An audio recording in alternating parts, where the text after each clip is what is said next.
And I held out my hands, and she put her little hands right here. And I said, "¿Cómo te llamas? What's your name?" And she didn't answer, because I'm sure that her name wasn't Princess. And she was trying to figure out what the traffickers wanted her to say. And I just said, "Está bien. It's okay."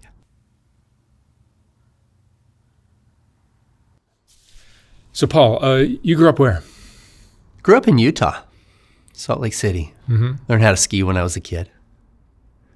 And what was it about your childhood that led you down this road to do this Nothing, kind of work? Really.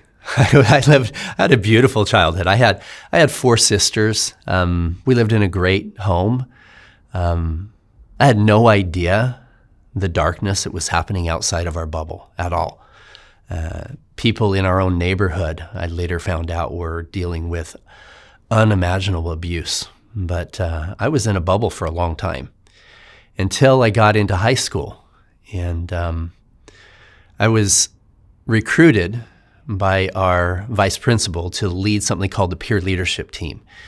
And it was helping kids with abuse in the home, drug and alcohol problems, et cetera, because kids couldn't go to a teacher and say something, and otherwise sometimes that would be required to tell the authorities, so they had us as peer counselors. I went through a bunch of training, and in that I realized how many problems people had with that showed up in anxiety and depression and fear and social problems, but really they came from a broken home.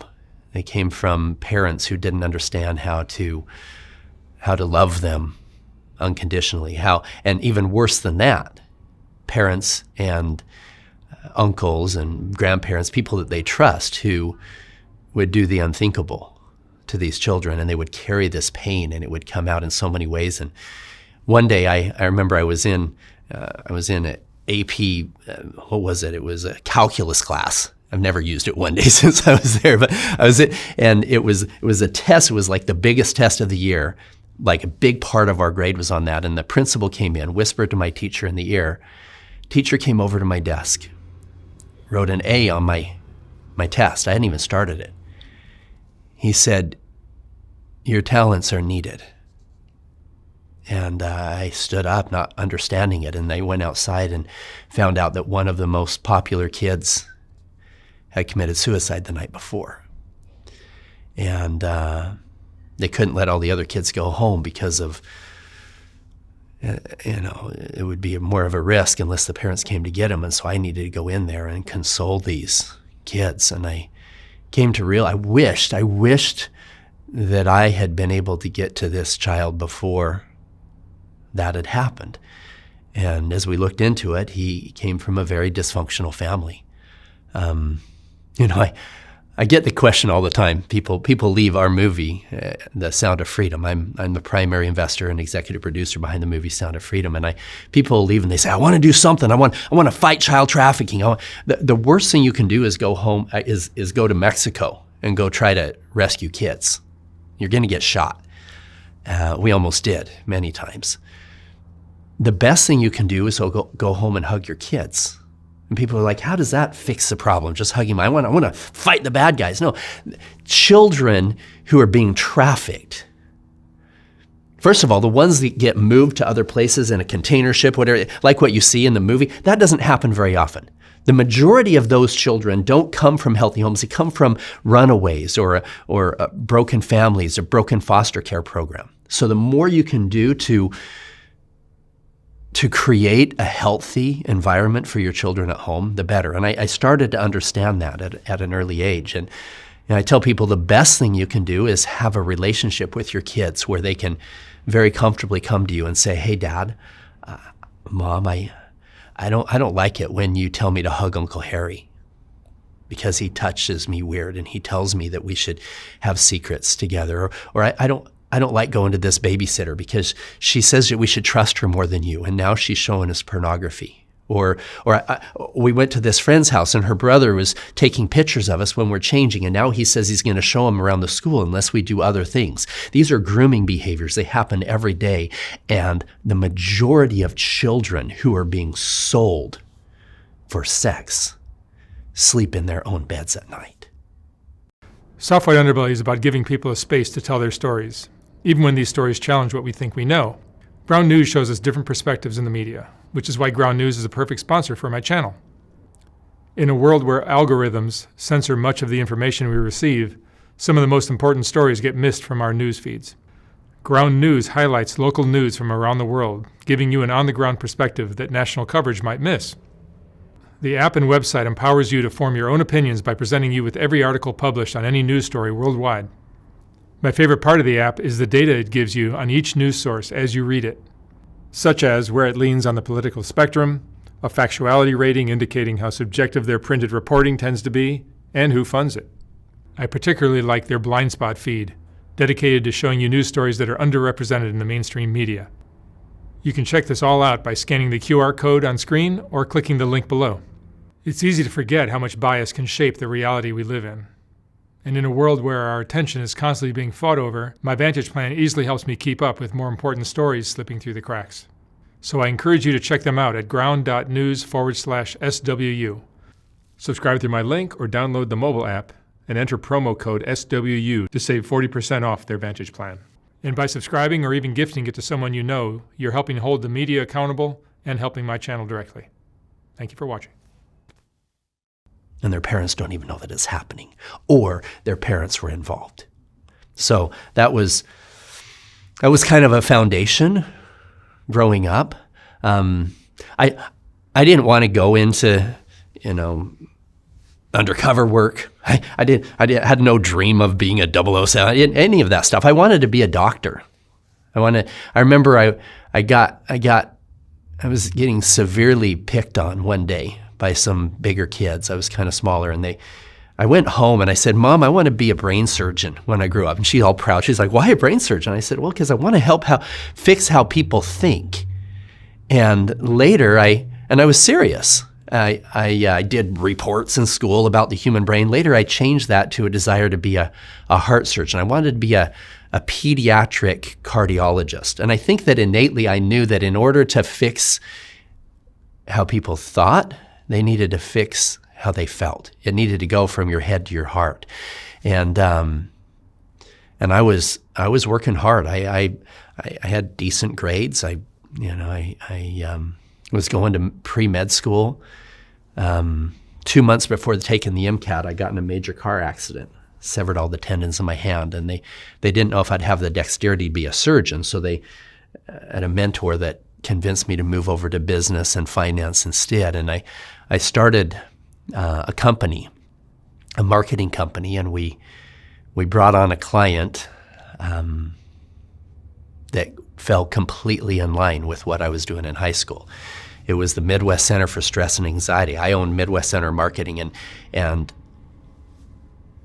over the next 10 years, we built that up to 50,000 people a month calling in off of an infomercial to get help with anxiety, depression, PTSD, addictions, childhood trauma. And I came to an understanding that the majority of problems that we face today are because of unresolved trauma in our childhood, and that indeed hurt people hurt other people. 70% of the felons that are incarcerated report abuse as a child. And so we sit back and I realized that if I'm ever judging another human being, whether it's for cutting me off on the freeway or selling me a child. Now, don't get me wrong. I've put my life in danger hundreds of times to ensure that children are safe from these predators. But I've come to an understanding that if I'm ever judging another human being, there's a 100% chance that I don't have all the facts. I don't know if that guy cutting me off on the freeway, I don't know if his wife's in the hospital suffering from something, if he might just be an asshole. I don't know if that guy selling me a child, he was likely raped himself as a child.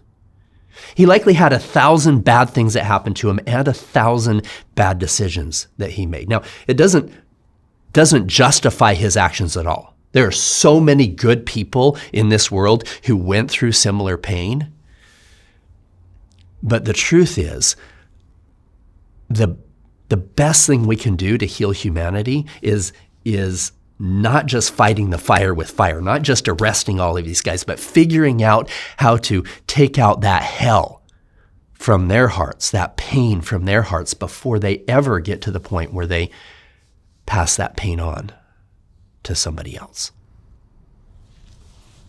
And you've been doing this kind of work since when? The undercover work, a little over 10 years. How did that start? Well, let me kind of set the stage. I had changed from being a doctor to going into business. That anxiety and depression company, I sold that company at 29 years old for $20 million. Now, most of it was restricted stock and pink sheet company, but I was rich on paper, and that made me feel good about myself. I did have some cash out of that, and I invested it in real estate. I realized if I didn't hire guys smarter than me, I was going to lose all my money in real estate. So I put together a team and built it up to a multi-billion-dollar real estate investment fund. I'm the co-founder with John Pennington of a fund it was originally Bridge Loan Capital and then Bridge Investment Group. And at that time, about 10 years ago, we had about roughly $2 billion in assets under management. Now, I had also felt my entire life like I would fight in a war. I didn't know why I felt that way. I didn't join the military, but I put myself through extensive training. I'm very, very good with a firearm. I'm very, very good with improvised weapons and edged weapons and all of these things, Krav Maga, et cetera.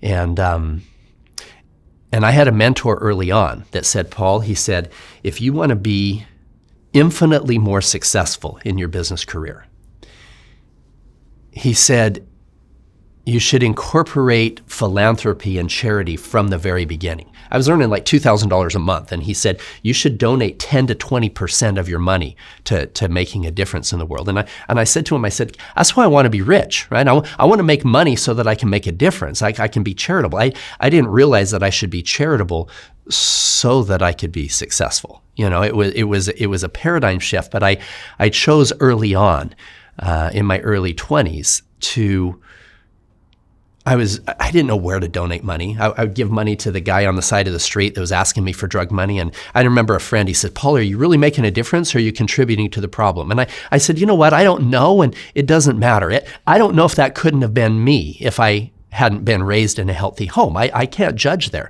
But I did realize over time that in a way I was contributing. So I chose to donate my time and money to what I considered the truly innocent, a 9-year-old child in a position completely outside of any stupid decisions she made her whole life. Unlike the 40-year-old asking me for drug money, he maybe made a lot. So I donated time and money. I was on a lot of different boards of child-related charities. And about 10 years ago, I received a phone call from our Attorney General.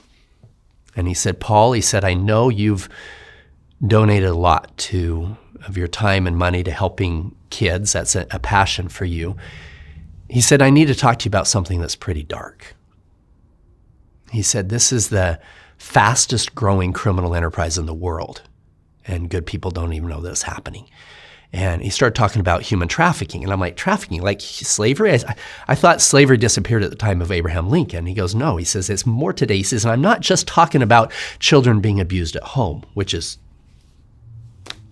enormous numbers. He said, sold human beings, there's more today than all 300 years of the transatlantic slave trade put together. And then he started talking about child trafficking. And I couldn't imagine what somebody would do in paying for a child. What does that look like? Just, labor and, having somebody sweep your floors. And when he told me that there was some agents that were in Colombia that had found some children that were being sold in sex ring organizations, I couldn't fathom that. I said, well, what can I do? He says, well, they found about 20 children down there. They need some help. the government wouldn't give them the money. They needed like $50,000, and the government wouldn't give them the money because they couldn't prove that there was any Americans involved. And I'm thinking at the time I was on the board of directors for Make-A-Wish in our area, and $10,000 with Make-A-Wish, I could send a little girl to Disneyland with her family, which was important. She's struggling with cancer, but here, $50,000, we could pull 20 children out of hell and get them back to their families. And so it was an easy, yeah, I'll help. What can we do? A few weeks later, one of the agents called me. He said, Paul, he said, I'm in Cartagena, Colombia. There's not just 20 children here. There's more than 50 that we've identified in some rings. He said there's more than 100 that are tied to similar rings in other cities.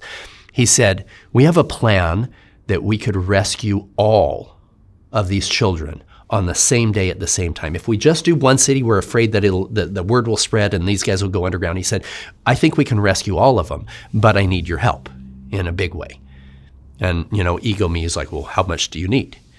And he said, I need you. Can you be in Colombia in 2 days?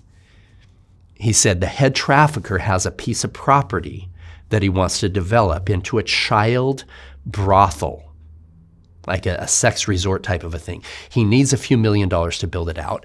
And he believes he could make tens of millions of dollars a year selling children to wealthy Americans. And I said, well, what do you need my help with? He said, well, I can't teach my Navy SEALs how to negotiate a multi-million-dollar real estate deal with the cartel. He said they'll see through fake money all day long. He said, I don't know of a real estate professional like you who's had the training that you've had. He said, if you're willing to be the bait, I'll change your whole life. And I'm like, okay, what do I do? He says, you need to come down here dressed as a wealthy playboy. He said, you're going to tell them, listen, I'm willing to fund your project under one condition. We're going to have a party. You bring together all of your existing inventory. And if I'm happy with it, I'll fund your project. And I said, okay, so what do I wear? He says, just like you're a big investor. And I looked down, I literally, at the time, I was at a conference in Atlanta, Georgia. I was fourth generation billionaire families. I was raising money for my real estate investment fund, right? And I looked down, I've got $2,000 cufflinks on my shirt. I've got a $50,000 watch on. I've got a suit that cost more than my first car. And I said, I think I got the outfit, right? And in fact, the suit was like dark blue on the outside and it was bright pink on the inside. I like, yeah, this works.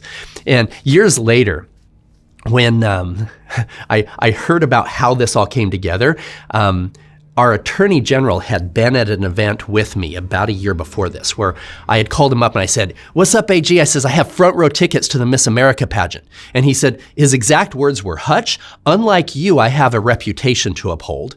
He said, I can't be front row. I said, no, it's not like that. I said, me and one of the founders of Yahoo are coming. We're sponsoring these kids that their dads were lost in military battle. And we're paying for their dresses and their hairstyles, and we're having them crown Miss America on stage. And because it was a fallen soldier charity, the Pentagon had sent a representative. And this representative's name was John, was a CIA recruiter for about 25 years. And after 4 days of being at this event, he said, Mr. Hutchinson, I've been watching you for 4 days, and I think your country could use your talents.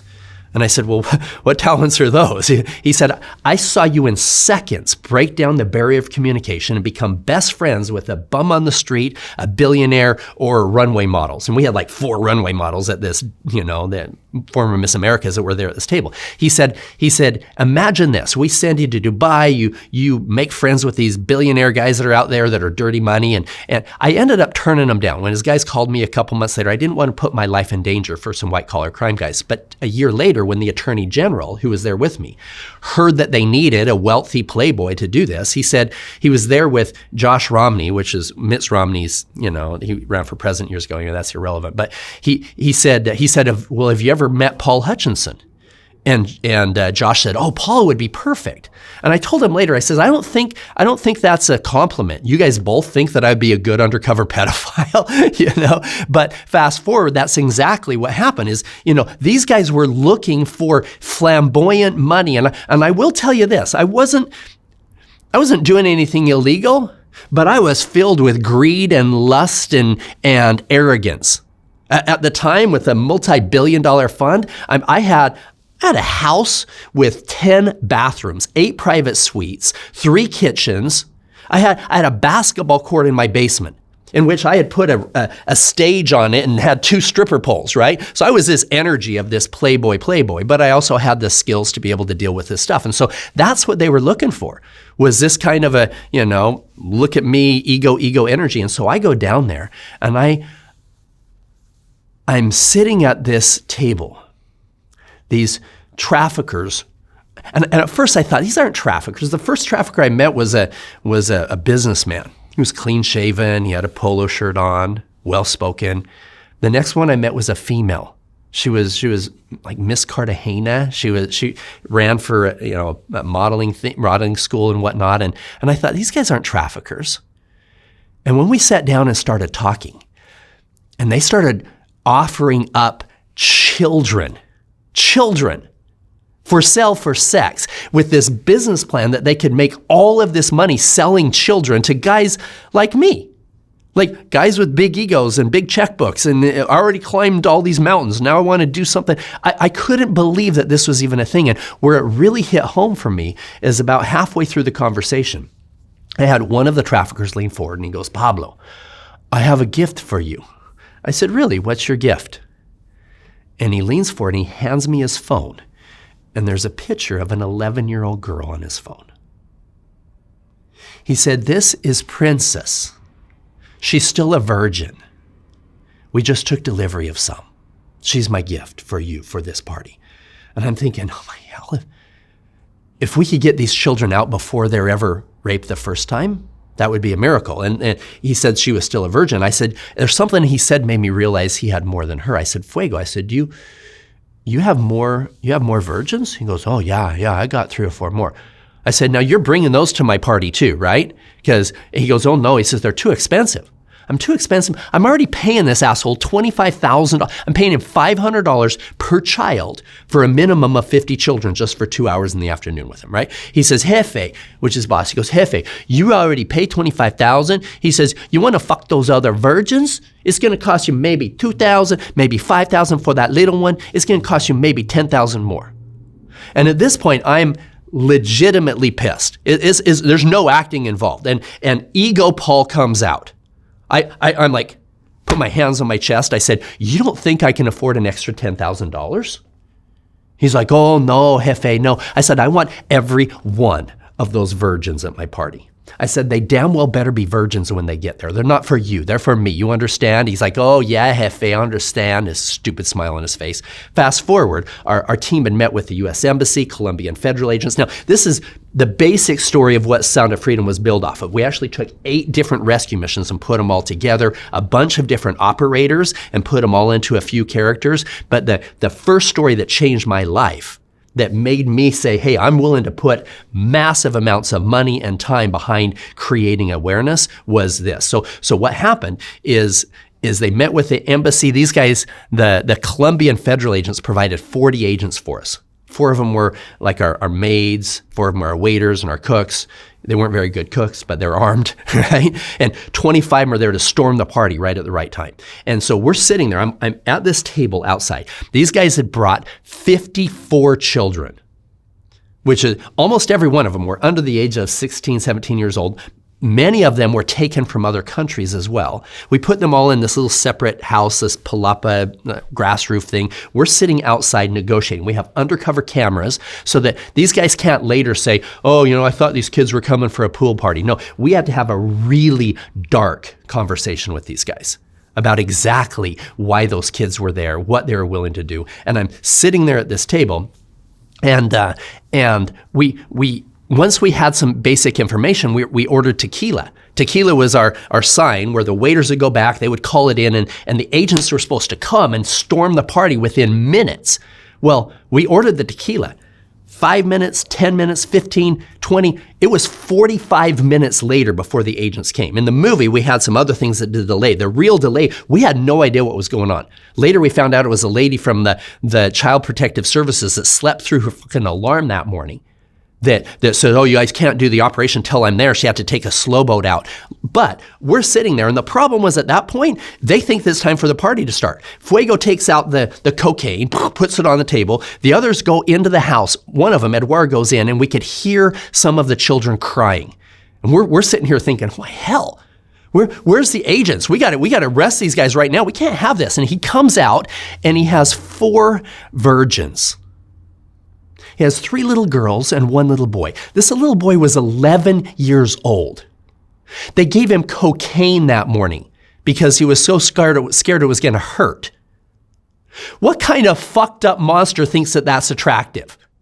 This child was strung out on cocaine at 11 years old. They bring out these other 3 girls. One of them standing in front of me was the same one he showed me on that phone the meeting before, 2 weeks before. She's now standing for, she has these long braids going down the back. She has a little kitty cat face on her shirt. And I'm looking at her eye level. I'm sitting on a chair just like this, and her standing up wasn't any taller than I was sitting down. And her makeup face was all smeared because she had been in there crying. She was scared of meeting me, the man who was supposed to rape her that day. And I thought, I am so glad it is us here and not some monster. And I held out my hands, and she put her little hands right here. And I said, ¿Cómo te llamas? What's your name? And she didn't answer because I'm sure that her name wasn't Princess. And she was trying to figure out what the traffickers wanted her to say. And I just said, Está bien. It's okay. I couldn't blow our cover because the agents weren't there yet. We still had traffickers all around us that had brought these kids. And I said, no. I said, it is not time for this party to start. I said, take these kids back inside. I said, you've just proven to me that you could provide what you said you could provide. Now it's my time to provide. I told you I'd fund a project if you showed up with all your inventory. Let's do a business plan, right? It was just delay on my part. I had no idea when the agents were coming. Hey, we had no visibility of why the delay was happening. And so I said, bring me a piece of paper, bring me a pen. Let's do this business plan right now. Now, it was divine guidance that I was there. Not because I'm anything special, but because of the fact that I had negotiated hundreds of business plans in the past. This was not new territory for me, especially when it came to some real estate transactions. That's what I had done for the last 10 plus years. So I said, okay, let's draw this out. What is it going to be? We're going to keep the kids. What construction costs to put that together? Agents still weren't there. I'm like, my hell. I said, well, let's make sure that you know your business. Tell me about the demand. Where's the demand? Can you guarantee that demand is here? Who are they? Where are they coming from? That's where we found out that it was guys with egos, arrogance, lust, coming from the United States that were coming down for the unthinkable. And these guys had history with hundreds of guys like this. And they were planning on charging $100,000 as a membership fee for wealthy pedophiles to come to Colombia and do horrific things at this resort they're putting together. And so I'm like, shit, this is heavy. Okay, so let's tell me about your inventory. You know, the kids that you brought, where are they coming from? You know, how much? And I remember writing down, because I'm doing a business plan, right? I'm writing it down. Okay, what does it cost for a little girl from Honduras, or a little boy from Colombia? You know, maybe $2,500 there. I said, what about a little girl from California? What about a little blonde girl that comes down? How much is it? He said, well, that's going to be about $25,000 instead of $2,500. He said $25,000 because it's going to cost more money to get her across the border and all this other stuff. He says, but we have access to all of those. And then I said, okay, how much are you renting them out per time, et cetera? You've got the 100,000. What about if you bring these virgins, if you have new virgins at your resort? Are you going to charge a premium? He goes, oh yeah. He says we're going to charge about $5,000 for those. Now this part's dark. You want me to go dark? Sure. I'm going dark. Get us kicked off YouTube. You can edit this part out if you want to. I said, So after that first time, I said, how much does it drop from the first time you're renting him out as a virgin until the next time? Does it go down to 1,000 to 2,000? What does that go to? And the female trafficker said, oh, no, we can rent them out as a virgin more than once. And I said, I don't understand. How does that work? She said, well, if we make between $2,000 and $5,000 each time. She said it only costs $200 to sew back their hymen. And I thought, what the hell? What kind of world do we live in where somebody would even think that? What kind of doctor would perform an operation like that on a child? And when that little girl was in front of me, combined with that conversation afterwards, I made a commitment right there to myself, to God, to children everywhere in that horrendous set of circumstances, that I would dedicate my life to eradicating that evil from the face of the earth. Finally, I had to change the subject. I was suffocating in my own just hatred for humanity at that point.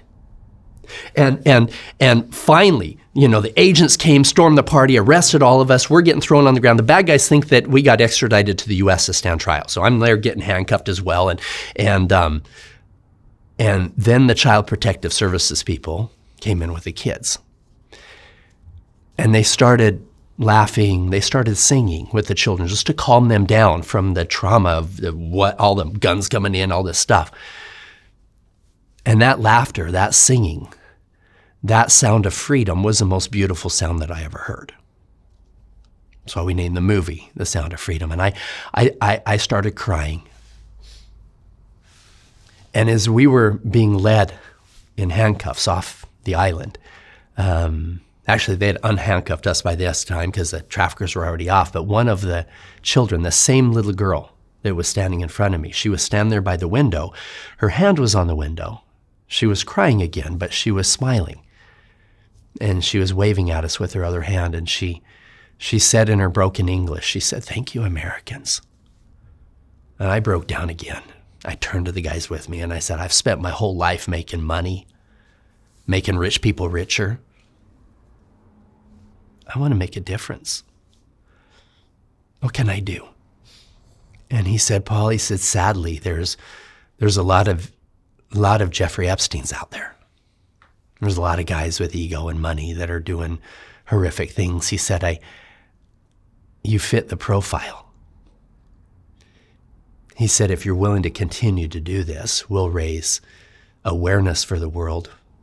We'll rescue thousands of children. And today, through our foundation, the Child Liberation Foundation, and others that I have helped to start and fund, over 7,000 children are now back with their families. But after 10 years of Undercover, and I can go into deep, dark stories of some really dangerous missions. And, we took 8 different missions, put them all together into one storyline with The Sound of Freedom. I mean, the little girl was there on the island, if people have seen the movie. The jungle, that was an entirely different country. It was an entirely different team that was there. We were looking for a little boy that was kidnapped in front of a church house. There was a lot of things that went on. All those things happened, but we put them all together in that story. Well, 10 years later, over 70 undercover rescue missions that I had played a key part in or led, I looked at the numbers and I realized there's more children being sold today than there were 10 years ago. And I said to myself, Paul, if your goal in your life is to eradicate this evil, you're not doing a very good job. Because every single time that we went in and we pulled 20 kids out of hell, if not enough was being done to fix the demand, then another 20 children were being sucked back into the deepest recesses of hell to fulfill that demand. And I found myself wishing that I had a time machine, that I could have could have gotten there before the children were raped, before these horrible things happened to them. And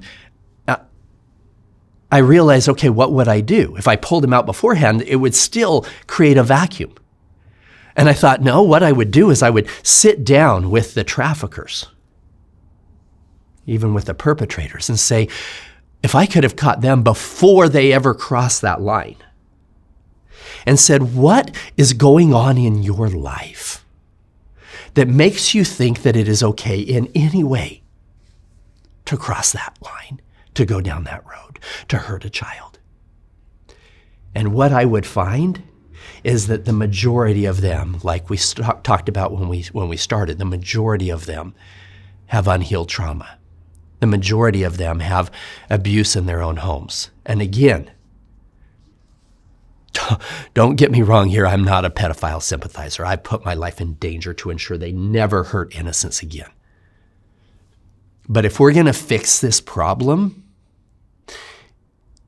it's not fighting fire with fire. It's not rescuing more kids. If we're going to fix this problem, we have to elevate global consciousness. We have to help people release all of the things of their past, things that they did and things that were done to them. All of those can be released. And we can come to a place where we don't have to pass that trauma on. I was with a family just the other day where this woman, she's now my age, she's in her 50s. She told a story about how when she was 12, 13 years old, she was being abused by her grandfather.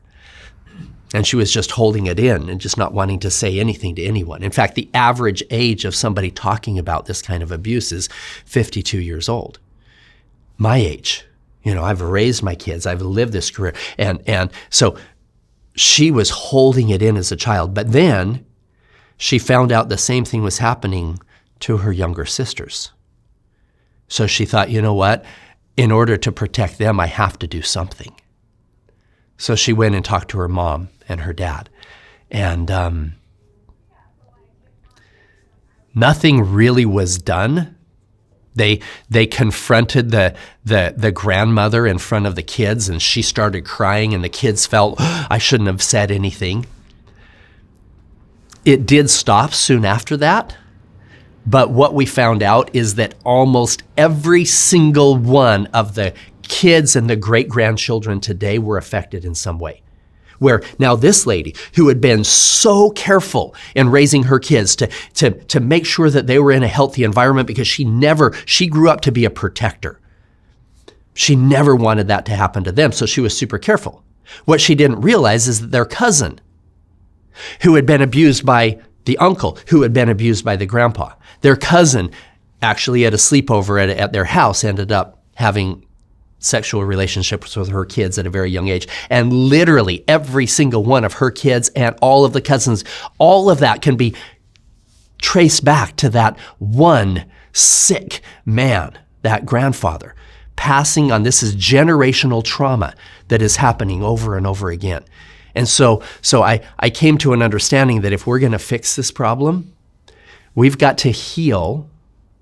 We've got to heal people before they ever pass that trauma on. So, that's a whole bunch of overview. We can go into depth as to some of the deeper, the dangerous other missions, etc. We can talk about the healing side as well, wherein I come from a background of helping people with anxiety, depression, PTSD, and I've identified some things that are incredibly powerful that can help people break through, but they're not something that is mainstream yet, but I believe will in the future. So, why don't you tell us one more story? Okay, and then we'll get into the healing part. Okay, I've got hundreds of things. These are happening in what countries? I led missions all over the world, in Southeast Asia, many countries in South America, some in Europe. This one in particular was in Haiti. We had worked our way up to what I call a level 3 trafficker. The level 1 guys, they're the guys selling me cocaine at 2 a.m. and they know the streets, etc. After about a year and a half, I wasn't coming in as the wealthy buyer. The agents had asked me to go in deep cover, 2 a.m. in downtown Mexico City, or in Quito, Ecuador, or wherever it is. In this case, it was Port-au-Prince, Haiti. We were in a place called Patienville, just outside of Port-au-Prince, one of the most dangerous places on the planet today and then. Murder rates off the charts, especially if you're a white guy in that area. And this was late at night. It was about midnight, 1 a.m. These henchmen had felt comfortable enough with us to introduce us to their boss. Their boss was a female. We called her Cho. She was this big, heavy lady who had been trafficking children for decades and was part of one of the largest trafficking rings in the Caribbean. And she sticks a key in this door. This door is about 4 feet wide and about 8 feet tall. It was a red steel door. She sticks a key in this door, opens it up, really dangerous neighborhood, and it is a dirt hallway inside, dimly lit, multiple cell doors down the left-hand side. Cell doors. No windows, no access outside of these smaller 2-foot doors. She sticks a key in one of these doors, opens it up, and the first thing I see wasn't even a bed. It was a steel plank that was held to the wall with a chain, and had a so they can fold it up like that. And there was a dirty, dingy blanket that was holes all over it that was just sitting there. And then to the left of that, on a concrete block, was a little girl. She had just turned 14. She was taken when she was 7. Her parents were killed in the earthquake in Haiti, and nobody even knew she was alive. She had been sold for sex 20, 30 times a day for 7 years. She looked up at me like this blank look on her eyes, like this happens every day. Told the trafficker, yeah, that's what my boss is looking for. She showed us the other doors, other kids in there. At the end, there was this queen-size mattress that was on the floor with condoms all around where the unthinkable would happen. That little girl didn't say one word after we rescued her. Not one word for 2 weeks. And her first words that she said were, I didn't think anybody would come. Because she gave up hope. She gave up hope 7 years before. And what makes me so mad, Mark, is that every single man who walked through that door or wherever she was for 7 years, every single man that walked through that door was there to rape her. Me and Andy were the first ones that walked through that door that didn't have that intention. Now she's learning to dance. She's with a family member that now knows that she was alive, and an extended family that picked her up. She's going to school. Every one of these children have a story. Some of them sold by their own families. Like half of the children we rescued in Thailand were sold by their own families. We were in Thailand just recently, and there was a little girl. She was 10, and her mom and dad, together with the rest of the family, figured that she could earn more money than the dad out working by selling her body at 10. In a situation like that, you can't put them back in with a family that's selling them. We had an amazing rescue that we did just right before I stopped doing undercover about 1.5 years ago. But one of the biggest ones we did was recently between Ecuador and Peru. And our foundation now has some certification programs that help educators know what to be looking for, and healthcare professionals. Over 80% of children who are being trafficked end up seeing a doctor during the time that they're being trafficked. And so this these healthcare professionals in Peru were trained and knew what to do and what to look for. Sure enough, this little girl had been, her mother had died when she was 8. Her father was a raging alcoholic. At 10 years old, she was taken to live with her uncle and her aunt. And at 10 years old, she was being sexually abused by her uncle. She told the family, nobody believed her. She became the perfect opportunity for traffickers. She would walk to school by herself, super low self-esteem, always looking down. They could feel that energy. And sure enough, one of them said, hey, you know what? And befriended her, convinced her, as a child, convinced her that a house being raped by her uncle is not any place to live and he'll provide a better opportunity for her. Convinced her to go to she was living in Ecuador, convinced her to go to Peru. She went to Peru. He took away, once they got there, he bought her sexy clothes, took away her phone, took away her passport, introduced her to the other children, the other girls that were working there, and said, here's the thing, you will bring in $1,000 a day or you'll get beat up. She had nowhere to turn. She couldn't call home. She couldn't call her mom and dad. There was nothing she could do. She was in this horrific situation. And one time she didn't bring in the $1,000, ended up getting beat up. My wife was one of the ones that was brought in and had a conversation with her and found out everything that was going on. I got the intel. We went in with our team, took down in a huge trafficking operation that ran between Ecuador into Peru and rescued hundreds of children between all of these operations because of those healthcare professionals that saw what was going on. And so our goal, creating that awareness, we're putting a lot into certification programs, into educational programs, into changing laws and policies. Today, now that the movie is created, we literally are the #1 independent film on the planet for the last few years. One of the top in history. And we spent like $14 million on the film. Almost $300 million now between the box office and digital sales, et cetera. Now, it's not the money that's important to me at this point. The money is great because we can put it right back into the foundation. The most important thing is that 70 million people have seen that film. So 70 million people are now having conversations that they couldn't have 2 or 3 years ago. And hundreds of millions of children are safer now because of that awareness. So if we can create global awareness, if we can create certification, if we can help people see what's going on, and if we can help parents recognize when something is wrong with their kids. Parents need to know that social media is incredibly dangerous. If they're not watching it and what's going on, there's predators all over the place. A lot of our undercover missions, we found children who were being lured in because the predators were watching what was going on online.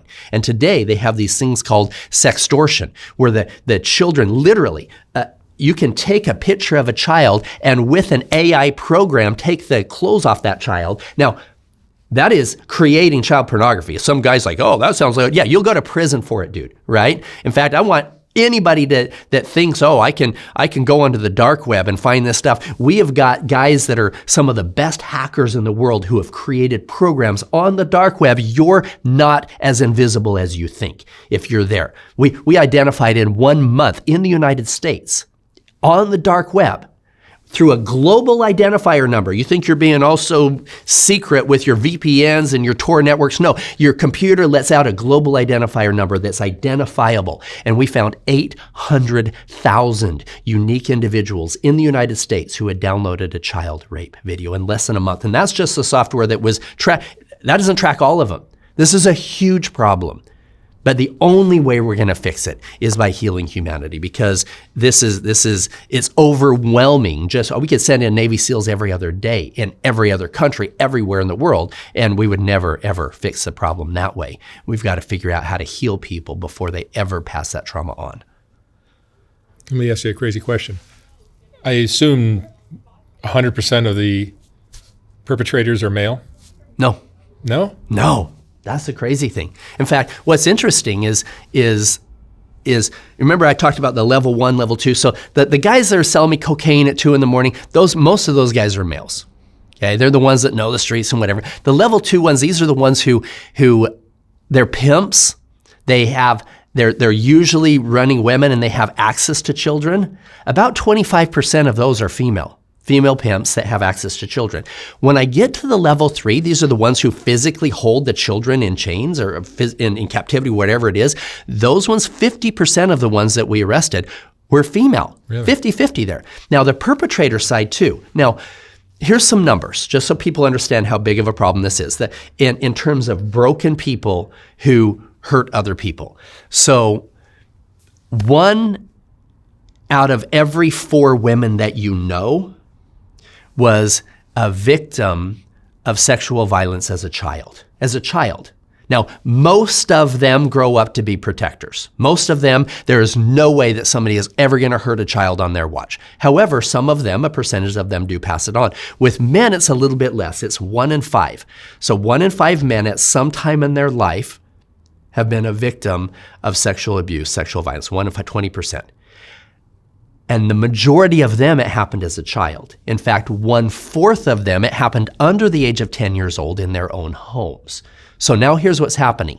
The majority of those men, God bless them, they grew up to be protectors. The majority of my undercover operators were abused as children themselves, and they're like, you know what, I'm gonna dedicate my life to fighting this evil because of how hard that was for me. So 2/3 of those men who were abused as children, in fact, 2/3 of anybody that were abused as children grow up to be protectors.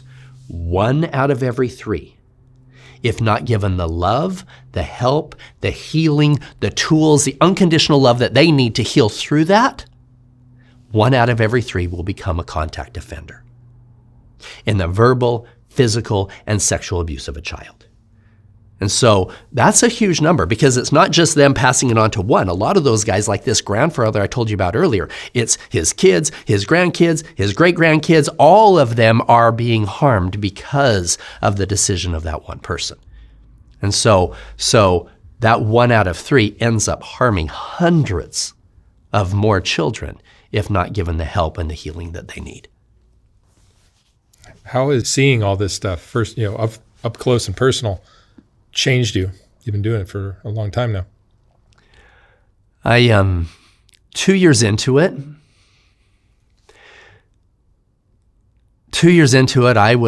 me and my other operators, we were circling through operators because it was super hard. I had Green Berets with 300 missions in Afghanistan that already had PTSD. One undercover mission with us, seeing a menu, fucking menu, right? Seeing a menu with children's faces on it, with cost of different services. He was like, done, I'm done, right? I can't do this anymore. Multiple operators were just washing out immediately because they couldn't handle that. I had a couple guys, Andy and Jimmy. Jimmy had done 13 undercover missions with me by this time. Andy had done 22. And they called me on the phone together.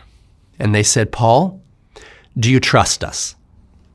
And I said, yeah, literally trust you with my life. When we're out there, I'm in charge of talking. They're in charge of making sure I don't die.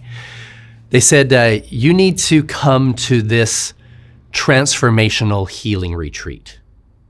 It'll be the most transformational thing you've ever done in your life. And I called bullshit on. I said, no. I said, you know what? I've done transformational stuff.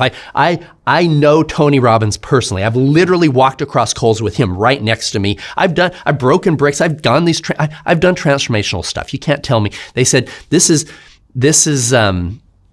helps people with anxiety, depression, PTSD addictions, literally within 4 or 5 days makes a transformational shift. And I says, now I'm going to call total BS because that was the company that I built in my early 20s. That's what we helped. We had a cognitive restructuring program helping people, but we had a workbook and audio programs and all of this stuff. And it took us 12 weeks with a personal coach, 1 to 2 hours a day to help somebody with debilitating anxiety and depression get to the point where they could start living a normal life and release that and get off their SSRIs, all this stuff. I says, you can't do that in a few days. It just doesn't happen. They said, well, yeah, this is you just come for yourself. I said, for me, and pardon my French, but I said, I'm Paul fucking Hutchinson. Everybody wants to be me, right? I've got a basketball court in my basement. I have NBA players coming to my house every other weekend with 150 half-dressed girls. Who doesn't want to be me? They says, yeah, you're on your second marriage headed for a divorce. Your kids don't even talk to you. And sadly, even doing the rescue missions, I was good at that because I was in this arrogance, ego, greed state. But rescuing those kids, I had the best panty dropper story on the planet, right? Which was completely contributing in a really negative way to the man that I was. And it was taking a toll in every way. I was like, you know what, F it. People are doing that there. The world's going to hell anyway. Why don't I party on the way down? That was the energy that I was at. And they convinced me to go to this retreat. Now, I grew up in a very Orthodox Christian family. No alcohol. No mind. I never smoked a cigarette in my life, right? Not a drop of alcohol. Nothing was mind altering. In fact, we couldn't even drink coffee and tea, right? Nothing at all. And so they said this doctor is using some tools that were outlawed in the 60s. I'm like, okay, what are you talking about? They said she's working with some different types of plant medicine, some different types of psychedelics. And I'm like, oh, hell no. That stuff is as dangerous as cocaine, right? This is Schedule I drugs. And they said, no, look it up. And they gave me some articles, and I realized that things like psilocybin were safer than table sugar. There's never been a case of addiction, never been a case of overdose. And when used with a trained facilitator, I'm not talking about going to a rave party and getting high with your friends, right? When used with a trained facilitator, has been proven to have more effective changes in a short period of time with anxiety, depression, PTSD, and addictions than almost anything. The Johns Hopkins studies were off the charts. And so I read some of these things. I'm like, okay, so this is actually the opposite of what I thought. I thought these were drugs that were going to just take me down. But in reality, what happens, and I'll kind of give you a 20-second overview of the science behind it because of what happened to me. Because I went into that experience, and Mark, it was the most transformational experience of my life. It was the most beautiful, horrific, and exactly what I needed. Horrific meaning I felt in every cell of my being, as if I was them. I felt the pain that my children felt when I cheated on their mom. As if I was them. It felt like I was literally being stepped on with my chest with an elephant. And then I felt everything. I felt the joy of the children that we had helped to liberate, and the families that were back together. And then I felt the pain of the ripple effect of my actions with some guy that was at my party and slept with the cheerleader there and ended up breaking up his marriage. And the ripple effect of my words and my actions in every part of my life came as if I was those people. And I was crying, and I was laughing, and I was crying, and it was so powerful in that experience because it was facilitated. And I realized that I had put all of these barriers up emotionally, especially doing the undercover work where I wasn't feeling anything. I was just blocked out. And I brought in that Green Beret the next month. I says, you need to experience what I experienced. And he had said to me, I remember he said once, he said, Paul, I love my wife, I love my children, but I don't feel anything. I cut that out years ago when I was in Iraq. I don't feel anything. And I remember about 10 o'clock at night, after about 6 hours in this guided meditation experience, using the psilocybin, he came to me in this huge hug. He was crying. He said, Paul, he says, I feel everything. I feel love for my wife like I've never felt before. I feel love for my children like I never could have imagined. He says, I feel love for myself like I've never remembered my whole life. I can feel the love of God flowing through me that I never, and that by itself, and opening up our hearts to not have all this tension there and releasing it. So we started bringing in operators, started bringing in women who were abused as children. Sadly, it's still illegal in the U.S. I've been friends with RFK for about 10 years. He said he's going to come in and not only fix some things when it comes to big pharma, and a lot of people don't agree with what he's doing.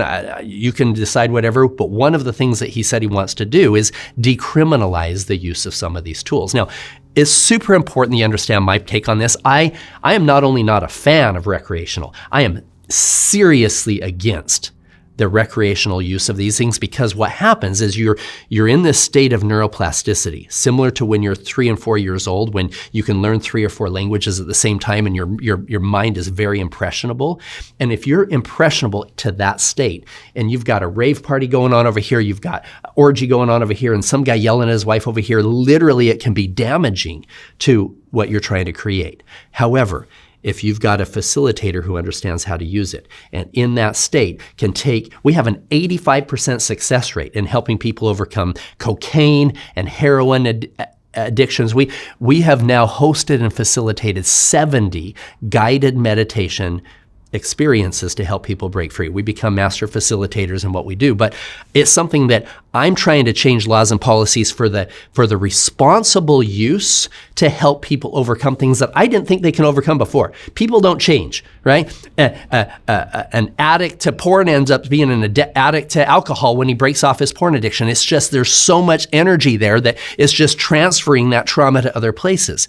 Yet I was able to see considerable, massive transformational changes using some of these tools. And so that's what I did for me. I now meditate every single day. I've released all that crap that I'm still working on myself, but I don't need a 10-bedroom, 10-bathroom house and 2 helicopters and a plane for me to feel good about myself. I can focus all of that money and all of that energy on things that really matter. And I would have never, my old Paul F. and Hutchinson, I would have never qualified for a relationship, a healthy relationship like I have today. I met my wife in Haiti. I was at a funeral for one of my office operators, and she was donating her time at an orphanage. I tell people meeting a beautiful Colombian actress is kind of cool, but when she's donating her time at an orphanage in Haiti, that's amazing. So she now runs the foundation, and our whole life is completely fulfilled because we released the things that don't matter. And I realized that the majority of this problem was coming from the guy I saw in the mirror that was full of greed and arrogance and lust, and that energy was what was creating a lot of the problems in the world. So, and that's a long answer to how I handle my stress, but it's beautiful work you're doing, though. So maybe it's worth it. Let me ask you one last question, Paul. What would you say is the most important thing you've learned in this long journey?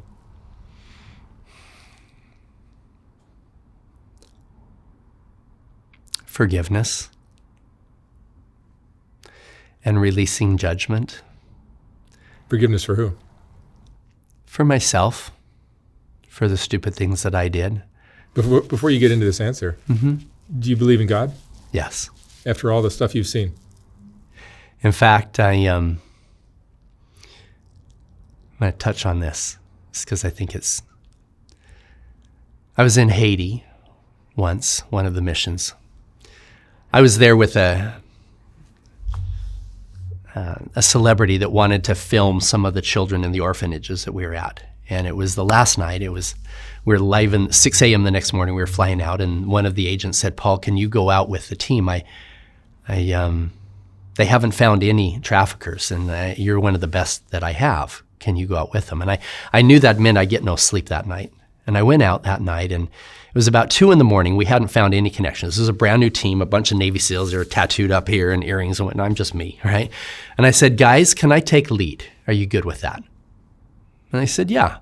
Yeah, they said, "You're really good at this. I want to see what you do." I said, "First things first, I need you to understand that I believe in God." I said, "Most people believe in a supreme being. Some people call it the universe or Jehovah or Allah, whatever else." I said, "It doesn't matter." I said, there is a creator, there is a power, there is a form, there's a source of all creation that cares more about these children than you and I ever could and knows exactly where they are.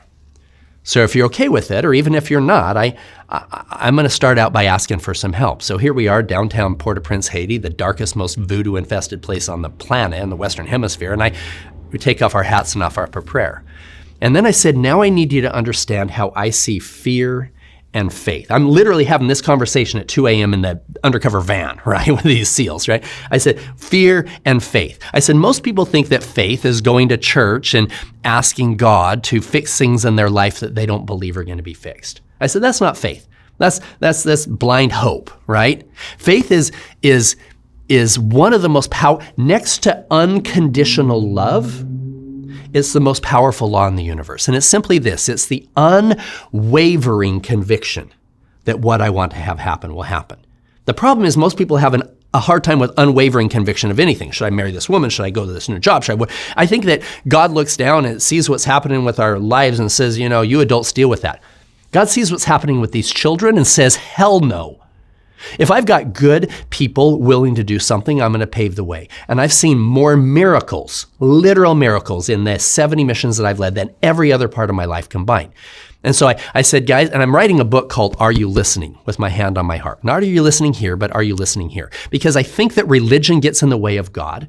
I think that there are so many things that stop us from connecting to that still small voice of truth. And we're moving into an age of AI where literally we can be deceived by our eyes, by our ears, by everything. Everything is deception. So how do we identify truth?